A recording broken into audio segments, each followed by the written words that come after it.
थाबायनो हाथारिफोरखौ फज'नानै थाबायहोयो जुदि बे थाबायाब्ला जों नारनानै होबाय बा थाबायनो हायोब्ला गावनो बेखौ हमथानानै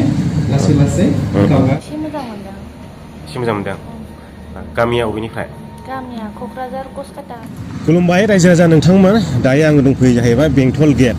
बे बेंटल गेटआव आङो मानो दंफैयो होनना बुङोब्ला दिनैनि भिडिअआ एसे आलादा आंनिहा नोंथांमोना बेफोरबायदि भिडिअ नुनो मोनफेराखै नाथाय नोंथांमोना दिनै नुगोन नोंथांमोना भिडिअखौ नायलांबाय थादो गोजौआवहाय नोंथांमोना बर्ड नुदों नैबे साखाथियाव आङो नोंथांमोननो लकेसनखौ खोन्थानानै होनि लकेसनानो जाहैबाय जोंनि चिरां जिल्लानि सिङाव थानाय बेंटल गेट बे बेंटल गेट सिगनालनि सानजा सोनाब राजा लामानि साहा जायो दा नोंथांमोना बे दखानखौ बेयाव नुनो मोनगोन ओरैहाय एसे साइडआवहाय देखायना होदो लामाखौ नैबे लकेसन बे सानजा सोनाब राजा लामा बियो बे राजा लामानि साखाथियाव लामानि साहाजों लामाया नैबेजों हाबनांगौ बेजों लामा दंखायो नैबेजों गिदिंनानैहाय ओरै सिरि गाखोग्रा दङ नैबेनो जाहैबाय दा जोङो दखान सिङाव हाबफैबाय नै नोंथांमोना नायनो हागोन बेनो दखाना ओमफ्राय जोङो सारजों लोगो हमनि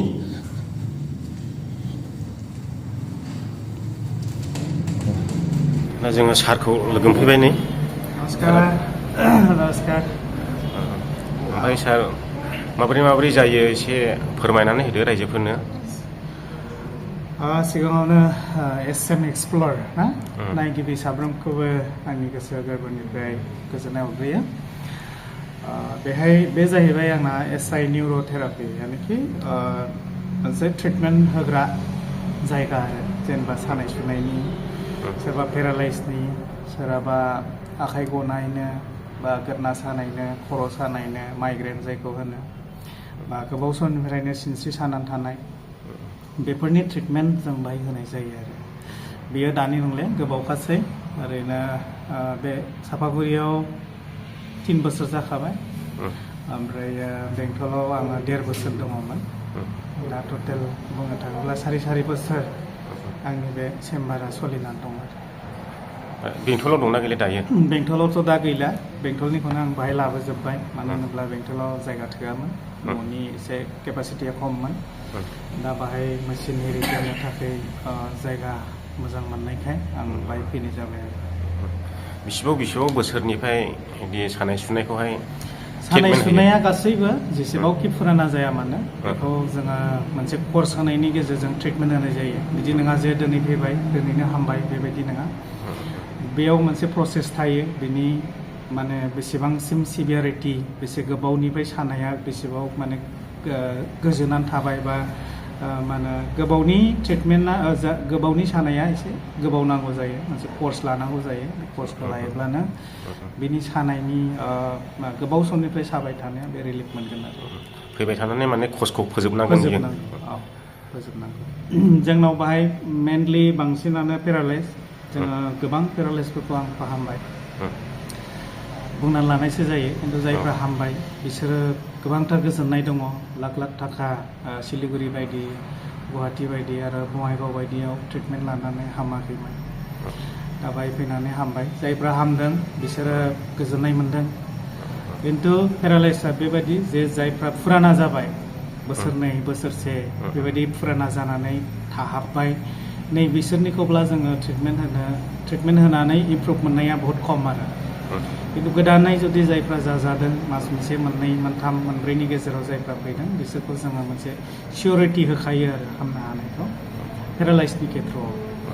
आरो सेकेन्डआ जाहैबाय माइग्रेन जायफोरना खर' थिं साबाय थायो खावसे सायो थख' साबाय थायो बेबायदि जुदि माइग्रेनब्ला डक्टरा डिक्लेयार होबाय जुदि माइग्रेन होमब्ला जोङो बेखौबो फाहामनो हायो बेथ' उइदाउट मेडिसिनाव जोङो ट्रिटमेन्ट खालामगोन बेखौ सिनस्रि सानायाबो बिदिनो गोदना सानाय जेरै सार्भाइकेल माने सिभियारिटि नङा सार्भाइकेलल' जादोंब्ला बे खम माने समायनि गेजेरावनो हामो माखासे जोङो मेसिनारिफोरबो जों इउज खालामनाय जायो बेबायदि आरो बेमारिफ्रा माने बे गावसोर ट्रिटमेन्ट लानायनि रिपर्टखौ लानानै फैनांगोन नामा बेमारिफ्रा बिदिथ' नङा गोबां जोंनि बर' माहारिफोरनाव थाया बेफोर बुस्थुआ गिदिर हस्पिटालावबो थांनो हाया जायफोरनाव जे दङ आंथ' एक्सरे खालामनोबो थोना जुदि आं नायनानै एसे डाउट मोनदोंब्ला आं बिसोरखौ बुङो जे नोङो एक्सरे खालामनानै खेबसे नायनांसिगोन बा एक्सरेजोंबो जालियाब्ला MRI खालामनांगौब्लासो एकदम सिभियारिटिब्लासो आङो बेखौ MRIनिबो मोनसे माबा लिरनानै हरनो आरो सारानो माने बुंहरखागोन आंनो खोन्थाहरखागोन डक्टरजोंबो आङो जगाजग खालामना होखागोन दा खोनाबाय रायजो राजा नोंथांमोना आङो सारनि नाम्बारखौ स्क्रिनाव होनानै होगोन नोंथांमोना कन्टेक्ट खालामनानैहाय बिथांनियावहाय फैनो हागोन उनावहाय माखासे आयुर्वेदिकनि मेडिसिनबो जोङो होनाय जायो जेरैबायदि बेमार ना बेबायदिनि मोनसे आयुर्वेदिकनि मुलिफोरखौ जों हरदों जेरैहाय सानाय सुनायानो मेन जोंनिया सानाय सुनायनिफ्राय रिलिफ खालामनो हानायानो जोंनि मेन मोनसे माकसाद आरो थांखि जाहैबाय सानायनिफ्राय बारगयोब्लानो बाखि ट्रिटमेन्टआ इजि जायो ओंखायनो जोङो माखासे मेडिसिन्सफोर हरदों जेरै हान्थु सानायनि जइन्ट सानायफोर जों बेफोरनि माखासे मेडिसिनफोरखौ हरनो सोरहाबा गेस्ट्राइटिसफ्रा अभार जाबाय माने बेमार नाय बेमार आरो सोरनाबा सानाया खम खिन्थु गेस जाना होयोब्ला बांसिन सानायाबो जायो बेनिखायनो जोङो बेफोरखौ नायनानै बेमारखौ नायनानै जोङो बेबायदि ट्रिटमेन्ट होनाय जायो माने लोगोसे आयुर्वेदिकनि मुलिबो हरफायो ना दा जोङो माखासे मेसिनफोरखौ नायगोन माबायदि ट्रिटमेन्ट होनाय जायो बबे मेसिनखौ बबेयाव बाहायनाय जायो एफटी मेसिन यानिकि 5-in-1 कम्बो मेसिन बेजों जोङो पेरालाइसनिबो खामानिफोरखौ मावो जायफोरनि आथिं आखाइया जेबो थाल मोनले बा सानाय थाबाय स्वेलिं थाबाय स्टिफनेस थाबाय जों बेफोरखौ बे मेसिन बाहायनानै बेखौ रिलिफ खालामग्रोयो आरो बेनि उनावसो जों माखासे नानायनि खामानिखौ जों मावो बे गासैबो मेसिना बेनो बे मेसिन थाबाय आरो हिटिं बायदिसिना थाबाय बाहाय बेफोरबायदि मेसिनखौ जोङो सानाय सुनाय जिखुनु साया मानो जेरै नैबे सिस्टार दंबायोनो सिनस्रि सानाय जानाय जोङो सिनस्रिखौ हरनानै दा बे मेसिनजोंनो बेनि स्टिफनेसखौ जोङो रिलिफ खालामगासिनो दङ आरो किसुना दिनैसो फार्स्ट फैदों दा ट्रिटमेन्ट होखांनायनि उनाव नोंसोर सोंनो हागोन माबायदि रिलिफ मोनजेनदोंना जेरै फैदोंमोन दहायो दा बेबायदि नंगौना नोंसोर सोंनो हागोन आरो दा बे मेसिना बेबायदि एक्सुवेलि जोंनाव 3 रोखोमनि जों ट्रिटमेन्ट होनाय जायो माने ट्रिटमेन्टआथ' गोबाङैनो दङ मेनलि जों 3 इउज खालामो प्रथमावनो जाहैबाय जोङो फिजिअ बाहायो फिजिअनि बेफोर मेसिनफोरखौ फिजिअ होननानै बुंबाय फिजिअनि मेसिनसफोर आरो मोनसे जाहैबाय कायर'प्रेक्टिक जायखौ माने बन एडजास्टमेन्ट होननानै बुङो बेखौ जोङो सेकेन्डआव बाहायो थार्डनाव जोङो बैयाव मोनसे जोंना बिसिना दंबावो फैनो हागोन ओरैनिखौ नायहैनि नैबे जाहैबाय बे गाहायनि मोनसे बिसना बेवहाय जोङो निउर'नि खामानिखौ जों बे मोननै बिसनायाव मावनाय जायो निउर'नि खामानि जों बे गाहायाव मावनाय जायो आरो सिनस्रि सानाय होन आरो मोनसे माबासो मेसिनसो जायफोरनि हान्थुफ्रा माने मुभमेन्ट जाया जोङो बे मेसिननि गेजेरजोंहाय बिसोरनि हान्थुनि मुभमेन्टफोरखौ जों बेवहाय खालामनाय जायो सोरबा गोबां मानसि दंना आखाइ थिखोनो हाया ना सायोनो ओरै सफाल' थिखोनो हायो दा बेखौ जोङो बेनि गेजेरजों मोनसे एक्सारसाइज होनाय जायो आरो जेसेबां हाइटनि मानसि बेखौ जों एडजास्टेबल खालामनानै बेखौ फिदिं होनाय जायो अब्ला बिनि बे मुभमेन्टआ गेवो आरो फ्रि जायो दा बेबायदियै जों मोनसे ट्रिटमेन्ट होनाय जायो लोगोसे बेबो मेसिनानो खर'निफ्राय लानानै आथिंसिम ना मोनसे बे भाइब्रेसन जायो भाइब्रेसन जानायलाय मा जानोसै जोंनि मोनफ्रोमबो मासल्सआवहाय ब्लाड सार्कुलेट जाबाय आरो खर'निफ्राय लानानै आथिंसिम थैफ्रा खारसारबाय जेरै पेरालाइसनिया थैया खारना खावसे माबा जानानै थायो नालाय ओंखायनो बेफोरनि थाखाय बेखौ बाहायनाय जायो लोगोसे बेबो भाइब्रेसन मेसिनानो फिसा नाथाय बेबो बिराद मोजां खामानि मावो आथिं मिजौनाय ओमफ्राय बेबायदिनो आथिं फारसे सोरनाबा हान्थुसिमल' मिजौनाय जायो नङा होमब्ला जों बेफोरखौ बे मेसिन बाहायनाय जायो थार्डआव बेबो जायनिया आथिं आफाथालायावहाय माबा मोस्रोम मानबायनाय बायदि मोनो गदा मोना मेव मोनो नै बेफोरनि थाखाय जों नैबे मेसिनखौ खानसा थालि होनना बुंनाय जायो बे मेसिनखौ जों बेखौ बे समाव बाहायबाय जायो बेखौ बुङो जाहैबाय स्पाइन करियानि मोनसे मा होनो बेक मासाज बेक साइडनि मासाज मोनसे जादों जायफोरना सिनस्रि सानाय थायो ब्लाड सार्कुलेसना बेक साइडआव मोजां जाया बेखौ बे मेसिनजोंहाय ब्लाड सार्कुलेसन माने क्लियार खालामनाय जायो आरो बे मेसिना बेबायदि खामानि मावो जोंनि सिनस्रि गेदा गेदि थायोना बेखौ बे सिदा खालामो सोरबा ओरै थायो नुदोंना नोंसोरो मालाबा सोरहाबा ओरै दाखुम थायोना औ, औ। नैबे बायदिखौ बे मेसिना सिदा सिदा खालामो। दा बे जाहैबाय बेबो जायफ्रा थाबायनो हाया जानजिनिफ्राय सोरनाबा गोथै थायो सोरनाबा माने थाबायनो एसे फारसे मोजां फारसे गाज्रि पेरालाइसानो बांसिन बेखौ इउज खालामो जोङो बेखौ जोङो बे जायगायाव ग्रोब दोननाय जायो आरोना बाहायबाय थाखायो बेखौ बे सिङाव दोननानै ग्रोब ओरै थाबाय दा औ। ओमफ्राय बेखौ थाबायहोबाय आरो जों बावनो थाबायहोनाय जायो बे बिराद मोजां हेल्पफुल आरो माने बे थाबायनो हाथारिफोरखौ फज'नानै थाबायहोयो। जुदि बे थाबायाब्ला जों नारनानै होबाय बा थाबायनो हायोब्ला गावनो बेखौ हमथानानै लासै लासै गावगा ट्राइ खालामजेनबाय आरो बेबायदिजों बे बहुत इमप्रुभ जायो बिसोरनि मासल्सफ्रा माने ब्रेननिफ्राय सिगनाला थाङो आरो बेबायदि बे मेसिना बेथ' जायफ्रा फैदों बिसोरनो जों होग्रोनाय जायो जायफ्रा थाबायनो हाया आरो जायफोरनि सिनस्रिफ्रा गेदा गेदि बै मेसिनजोंबो जायाखिसै अब्ला जों बे मेसिनखौ बाहायनाय जायो। बेबो मोनसे मेसिन ना? औ बे मोनसे मेसिनानो बे मोनसेयानो बे बेड जाहैबाय बेखौ जानजियाव खानाय जायो बेनिफ्राय मेसिन अन खालामनानै बे गावनो गाव बोबाय थागोन आरो ना बे गावनो गाव बोबाय थागोन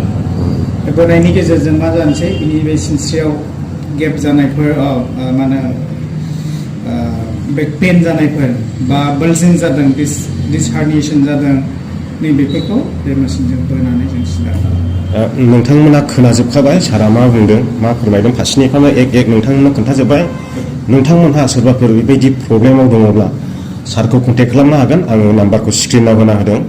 कन्टेक्ट खालामनानैहाय फैनो हागोन आङो दा एड्रेसखौ मोजां खोन्थाबावगोन गाहायावहाय बबेजों लकेसनखौहाय आं दहायबो खनसे खोन्थाबाय आरो दा नोंथांमोना जोबनायाव खनसे खोन्थानानै होबावगोन। पिकचारफ्राव नुनो मोनगोन नोंथांमोना हान्थु सानाय माने बिखा खाथियाव सानाय सिं सानाय बेफोरबायदि पिकचार बेयाव दङ नै ओरैनोबो नायनो हागोन